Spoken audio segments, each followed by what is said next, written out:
ही बैठक किंवा औपचारिक ही भेट नव्हती. अ, सर्वसाधारणपणे दीर्घकाळापासून महाविकास आघाडीतले घटपक्ष या नात्यानं एक संवाद फार फार तर आपण त्याला म्हणू शकतो.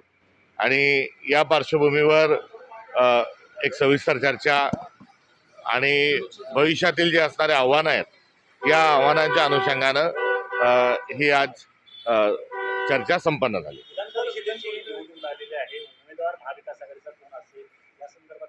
नाही, निश्चित या सर्व आजची राजकीय परिस्थिती किंवा गतकाळातील सर्व जे एकंदरीत निर्णय जे होते या सर्व गोष्टींचं सिंहावलोकन आपसूक या चर्चेच्या अनुषंगाने या ठिकाणी झालेलं आहे. त्यामुळे येणाऱ्या काळात तिन्ही पक्ष एकत्रित बसून जो संवादाच्या माध्यमातून चर्चेच्या माध्यमातून या संदर्भामध्ये निश्चित एक चांगल्या वातावरणामध्ये निर्णय होईल. उमेदवार कोण असणार आहे काही चर्चा झाली? म्हटलं जात आहे सबकाच आहे की उद्धव ठाकरे जर उमेदवार असतील तर निवडणूक बिनविरोध होईल.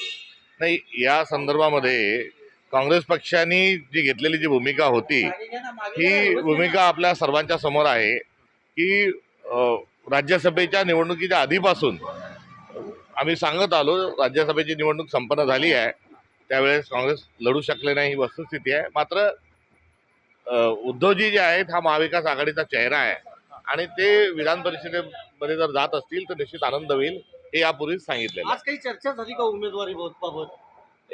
उमेदवारीच्या संदर्भात चर्चा आजच्या बैठकीमध्ये होणं हे काही अपेक्षित नव्हतं. एक संवाद आणि एकंदरीत कोणत्या पद्धतीनं महाविकास आघाडीनं पुढे गेलं पाहिजे या संदर्भातला संवाद अत्यंत महत्त्वपूर्ण होता. सबकाचा मुद्दा हा आहे की तुम्ही आज उद्धव ठाकरेंना भेटणार, संजय राऊतही होते.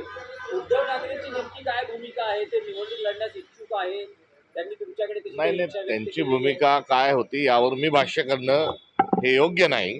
त्यामुळे या संदर्भात मला वाटतं काही बोलण्याची आवश्यकता नाही. थँक्यू. आणखी एक विषय होता की जैन मुनी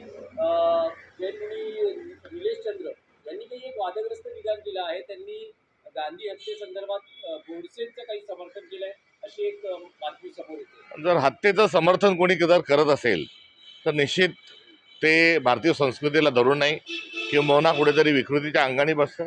आणि या संदर्भात अहिंसा जे तत्व जैन धर्माचं आहे त्या तत्वालाही दुसरीकडे हे बाधा देणार आहे. एवढंच या निमित्तानं म्हणेल, गांधींच्या हत्येत कोण कोण सहभागी होतं, काय होतं, 7 आरोपी होते, एक माफीचा साक्षीदार झाला, दोघांना फाशी झाली, बाकी काहींना जन्मठेप झाली, पुराव्याच्या अभावी सावरकर त्यातून सुटले. हे सर्व हा असणारा दस्तावेज आहे.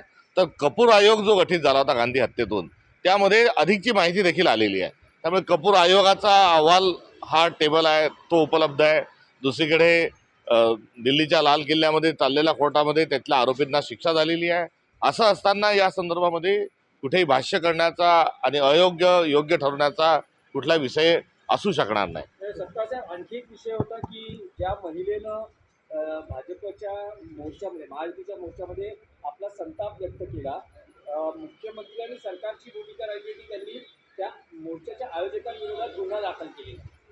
मोर्चाच्या मध्ये सहभागीवर गुन्हे का दाखल करत नाही?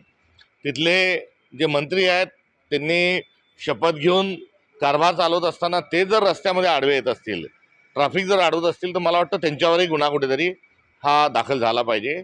मुळात हे प्रकरण जे आहे या प्रकरणाला ज्या पद्धतीनं भाजपनं त्याला स्वतःचा पराभव स्वीकार करायला पाहिजे ते करत नाही. आणि यामध्ये जे माझ्या ट्विटरवरून माझ्या सोशल मीडियाच्या माध्यमातून हा व्हिडिओ मी सर्वप्रथम व्हायरल केल्यानंतर हा कोणी दिला म्हणून माध्यमांच्या प्रतिनिधींना जी दमदाटी जी केल्या जात आहे या दमदाटीचाही आपण सर्वांनी मिळून निषेध केला पाहिजे. थँक्यू.